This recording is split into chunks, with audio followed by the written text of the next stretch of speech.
Hello, everybody, and welcome to another webinar by the Anglo. As you know, today we are here with Daniel Hernández, and he's going to talk to us about fearless English speaking. So if you feel nervous, you freeze up when you speak English, then this is your webinar. He's going to help us find out why we become paralyzed by fear, and he's going to give us some strategies for improving our communication skills when we're speaking in English. And just a little bit about Daniel. He holds a degree in linguistics and has been an English teacher for more than 20 years. So we know that we're in good hands here with Danny. He has also worked as a teacher trainer, a materials designer, and an oral examiner for Cambridge. As deputy manager of product development here at the Anglo, he participates in the design of TAMF's academic programs. Danny, we're thrilled to have you here with us today. And tell us a little bit more about the plans for today. Tell us about fearless English speaking. Hello, hi Emily. It's a pleasure to be here. I'm glad and thanks for that presentation. That was great. Yes, let me share my screen so you can see today's agenda. So let me know when it is ready. We can see it, Danny. Excellent. Can you see the presentation? Yep. I guess you can. We're all ready. Great. Excellent. So today's agenda goes as follows. First, we're going to talk about this question: who is a confident communicator? So we are going to answer and describe a confident communicator. Secondly, we're going to talk about 3 simple techniques that will help you develop confidence. This, I'm sure you're gonna love them and you're gonna apply them as soon as we finish this webinar.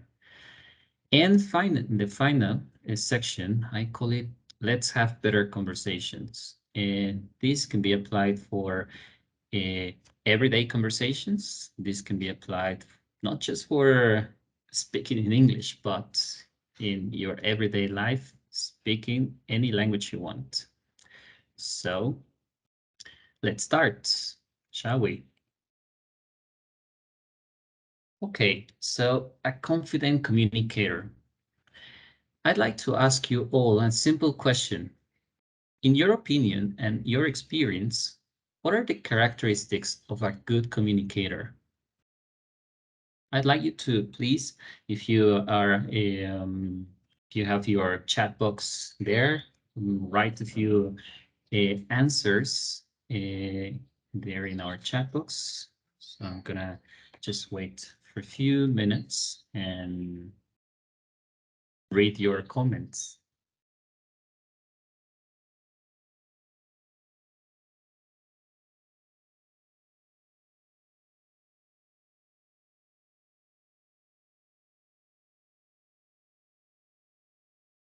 Okay, so I see some have someone who is extroverted, or you have to be clear. Good. Someone who talks very well, clear and concise. Excellent. Okay. Self-assured, uses all words all people understand.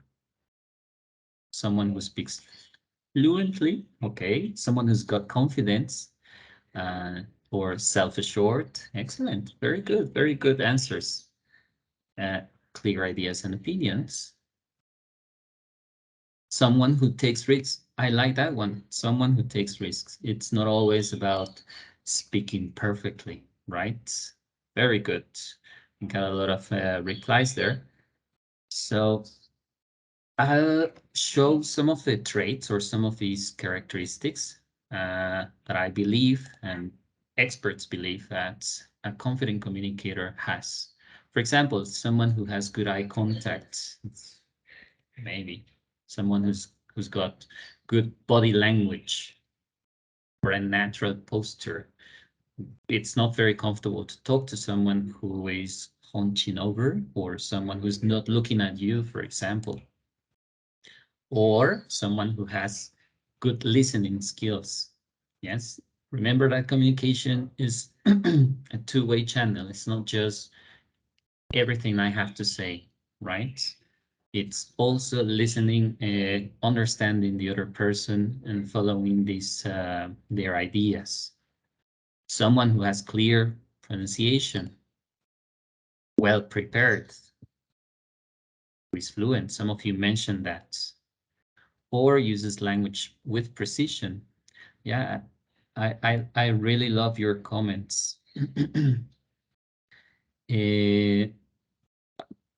Hugo mentioned someone who knows exactly the kind of message they want to convey. Excellent. Yes. Keeps smiling throughout the address. That's very good. Now, I'm sure that you all agree that these are traits or characteristics good communicators are. For example, well, I just mentioned all of these, but it's not just that. We need to go a little bit beyond that. For example, everything we do with our body to communicate, such as having good eye contact, body language, natural posture, I think that we need to use it for a purpose, no? Something to convey meaning with your body.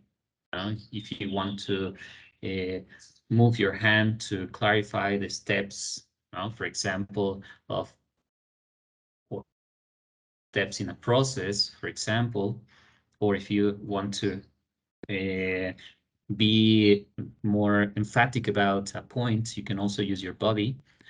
Or, for example, in terms of pronunciation, it's not just having clear pronunciation, but maybe that you use certain features of pronunciation like pauses and intonation with a specific intention. No? For example, I can use a pause to help my listeners understand what I'm saying, or I can use certain intonation to emphasize something, a part of something that I am expressing.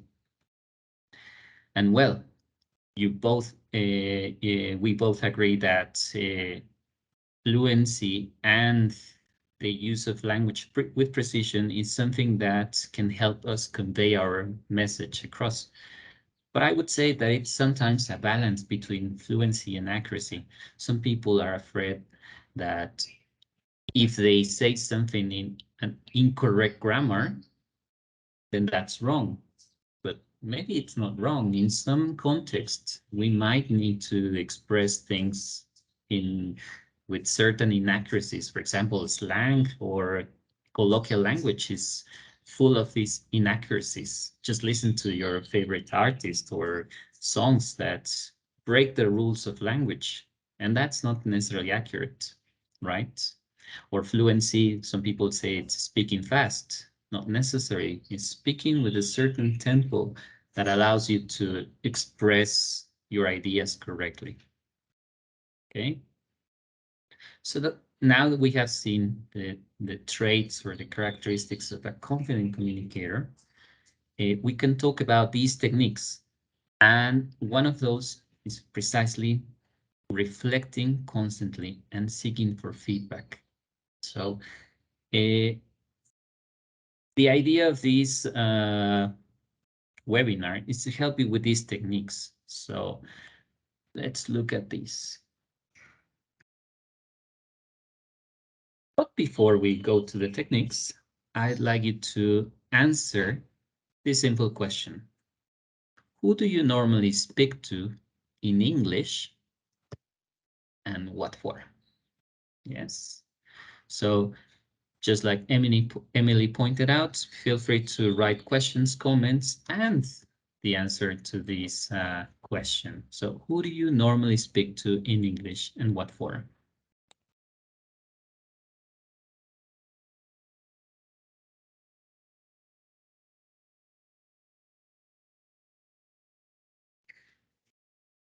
Okay, tourists, friends, clients, yes. And so you speak to them in different contexts. Your boss for reports, colleagues, family, friends from other countries. Wow, classmates, your boss. Okay, exactly. And what for? I mean, there are different contexts. For example, you can talk to people, your boss, someone said to report on things, no? Your clients to describe a product, or depending on what kind of service you provide, or to teach. Yes, in interviews, exactly. So you might agree that we use language for different purposes, and we can describe these situations or categorize these situations into two, because communication happens in different contexts, such as those conversations that are planned or those conversations that are spontaneous. You mentioned a lot of them, and that's great. For example, you already know when you're going to have a meeting. You already know that you will have this session with a specific schedule, with a specific day, for a specific purpose, right? Same, for example, for an speaking exam. If you are students, if you are going to take an exam in your classes, or you are going to certify your English, then you have a speaking exam. You also know that it's going to happen at a certain time, place, moment. Interviews, a job interview, an interview with your boss,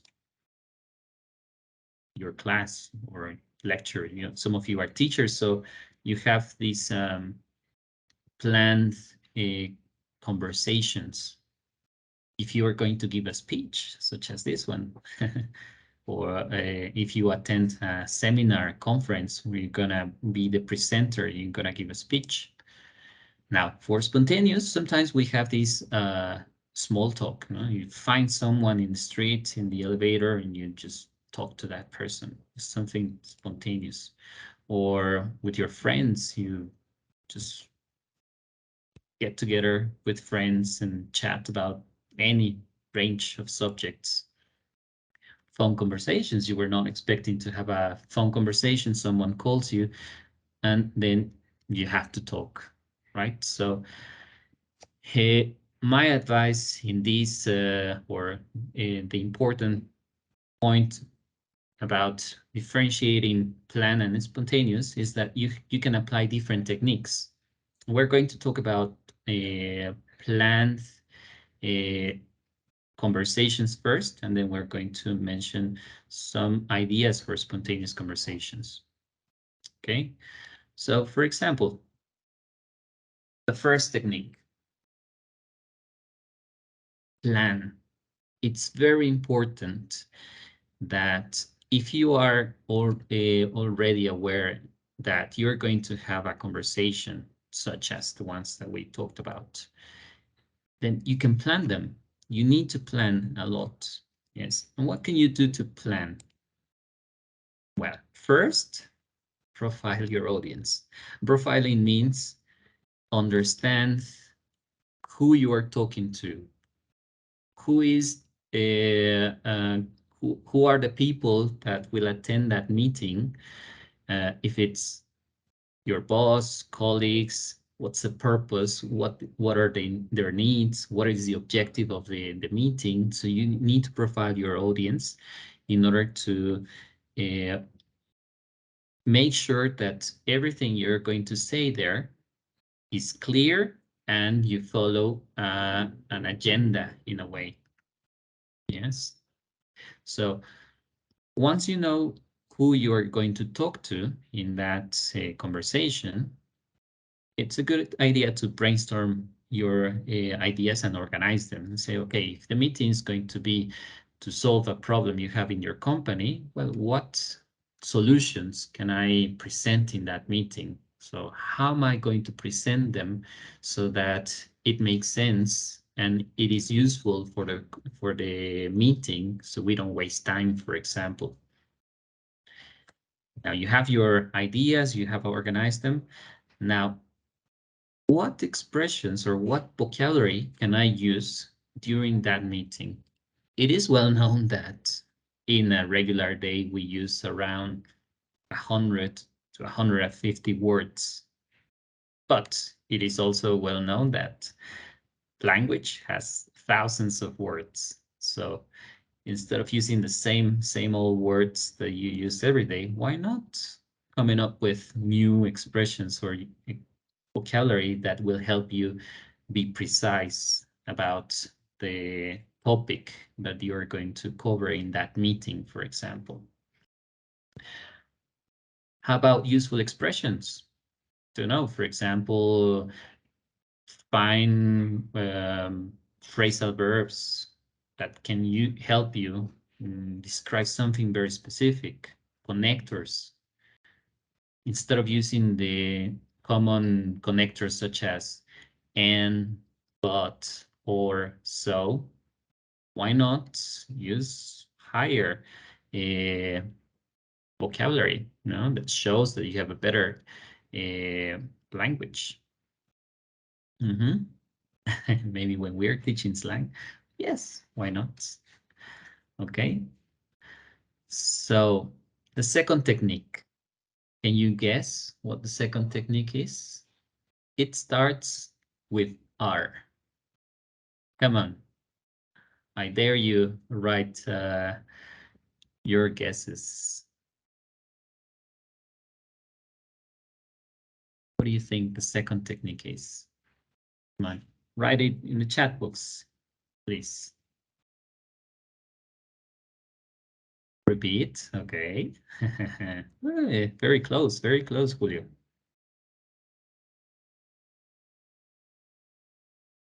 Anyone else? Read. Well, that's a good technique. I hadn't thought about it. Remember. Okay. Excellent, Paula. Review. Rephrase. Okay. Got a lot of interesting replies. You can do that. Yes, I would encourage you to do that as well. But the one I prepared is rehearse. Yes, some of you got the right answer. Rehearse. You have planned, you have a beautiful plan there. You know what you're going to talk about. You know the expressions that you're going to use. You know the connectors that you're going to use. You know the ideas and the order of in which you are going to present them. But now let's rehearse, right? Now let's practice. Yes. And an excellent idea is take some time to practice in a safe environment. And I emphasize the word safe because when you are in the actual meeting or in the actual conversation, you might not get it right and you might get nervous and you might make mistakes. But if you are practicing on your own, if you are practicing with someone you trust, someone you who can listen to you and give you feedback, then it's better that you do it and feel confident. That's key when you are presenting something, rehearsing. So, and that will give you that confidence that we're talking about. That's going to help you become a fearless speaker of English or any language. And well, one of the activities you can carry out is record your voice. Yes, and or yourself, videotape yourself. For example, that can help you in the case that you want to see how your face, your expressions, the movement of your hands, the tone of voice, the time you're taking to present something. So these two ideas is for you to listen to yourself and look at yourself. That again will give you the confidence you're looking for. Something I have noticed and that's something that helped me, is that you can sing. I don't sing in front of anybody, but singing has helped me with fluency because it gives you a very good model of language, and by repeating it, and especially when you love the song, you can repeat it and be more accurate, and you are in the right tempo, and you are following a certain rhythm, and that can help you become fluent. Yes, and that fluency is again something that will give you confidence, a lot of confidence. So think. Now, this is something that my partner recommended. He has a Alexa. I don't remember if it was Alexa or Siri, and he uses voice commands with that virtual assistant, and that's a very good tip. Would you recommend a song? Sorry, my musical taste is varied, so but I like the Red Hot Chili Peppers. They speak really fast, and that they can help you with that. So any Red Hot Chili Peppers can help you.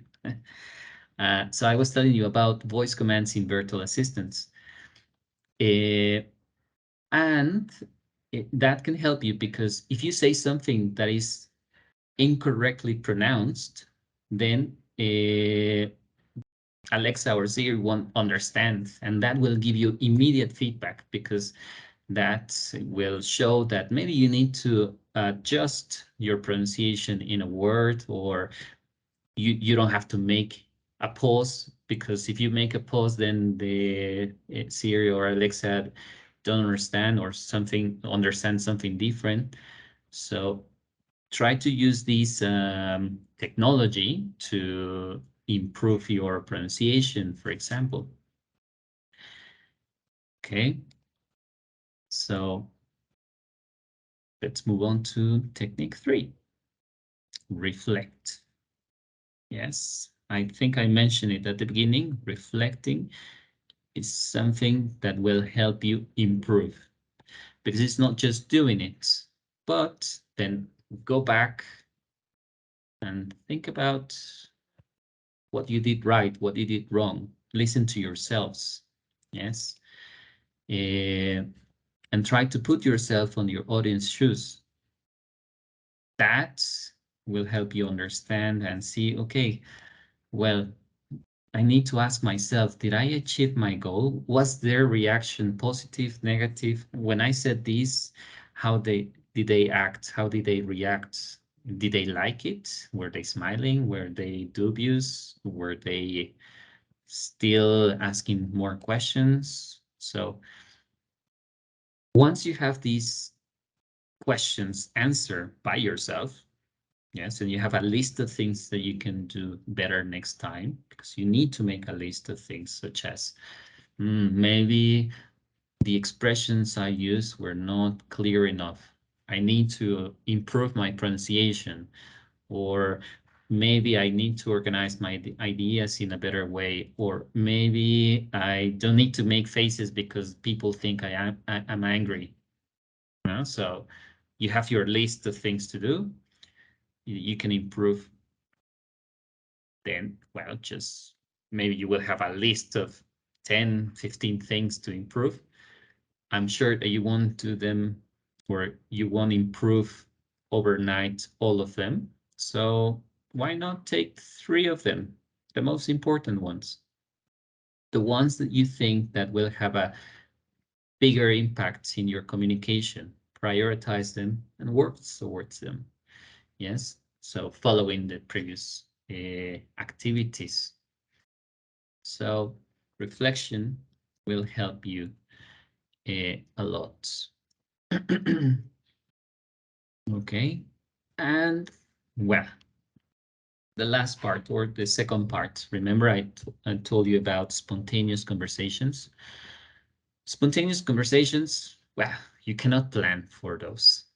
Yes, and spontaneous conversations uh, usually talk about any subject. Yeah, you talk about any subject, and there's no way you can plan for them. So why not think about having better conversations? It is very common that we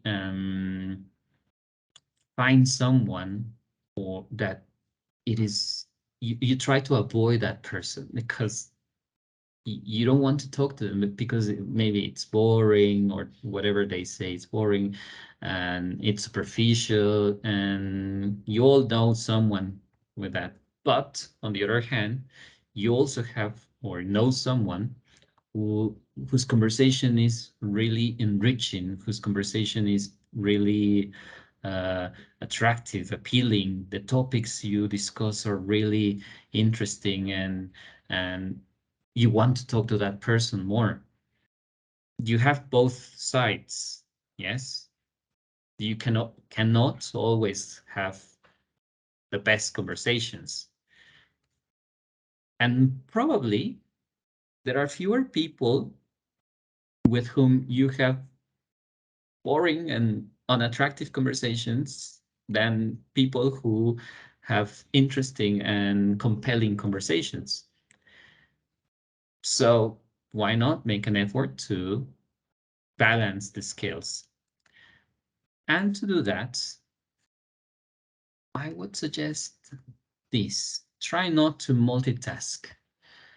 Multitasking is dangerous because if you are not interested in the conversation, and apart from that, you are doing something else like chatting or using your mobile phones or doing something else, then it's gonna become even more boring or unattractive. Or so pay attention. Yes, try to focus on what they are saying. Yes, and ask questions, relevant questions. Ask questions not just to keep the conversation going, or as we say in Spanish, darles el avión. No, no, no. Try to ask questions that can go from a superficial conversation to something deeper like, well, we have a, I'd like to know more about this subject. So I'm going to ask the kind of questions that will lead us or to the point where we want, which is understand more about the person who's talking about something boring, or lead to a point that where you will feel more satisfied. Yes. And well, not all conversations are pleasant. Sometimes, and I would say most of the times, the conversations we have are sort of chaotic or have problems, or it's to fix something, right? So it is a good idea to mediate in those cases and try to understand them and show them empathy. Try to ask, go again. I mean, we go back to the point of asking questions. So instead of replying directly to something that you don't agree with, ask questions. Maybe you will understand the source of their inconformity or the source of their anger or the source of the problem by asking questions and understanding the person who is having this conversation with you. So try to show empathy. Yes, that's the idea. And try not to follow an agenda, because if you follow an agenda, it means that you are fixed with an idea and you don't want to leave that. And when you follow an agenda is when you are talking and in your mind you are thinking, I need to say this, I need to say this, I need to say this, but you are not paying attention to what the person is saying. So forget that agenda, listen to the person, and if in the conversation there is a point where you can include whatever you want to say, well, then say it, but don't think about your agenda, because that will stop you from listening and understanding the person you are talking to. And well, I cannot be more emphatic about this point. Listen, listen, listen. That means do not speak. Yes, pay attention, right? Because otherwise, communication won't flow, right? So the problem is that the agenda is part of the lesson plan.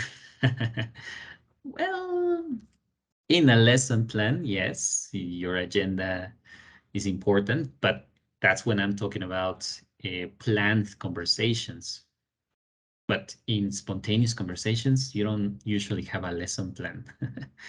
But these tips are for spontaneous conversations where you have no agenda. Yes. Okay. So I hope you have liked the topic. I hope you have liked the techniques, the ideas, and everything that we discuss here. So, well, here you have. I remember I was too shy to start a conversation with native speakers for fear of embarrassment. Once I understood, they don't expect you to speak perfectly, as we don't expect them either to speak to so perfect Spanish. Everything went smoothly. Yes, that's an excellent tip. Don't expect people to speak perfectly, and they don't expect you to speak perfectly. Nobody does. Nobody's perfect. So that's a great tip. Thank you, George. Okay. So this is the last part of this webinar. So if you have any question or comment, feel free to show them or type them here in the chat. I'm going to be here for a sec. Sure, I tell do think me. that we have a question from Gerardo. I think he's a teacher, and he says, regarding students, how can a teacher promote confidence when speaking with shy students? What would you say? Well, first of all, don't push them.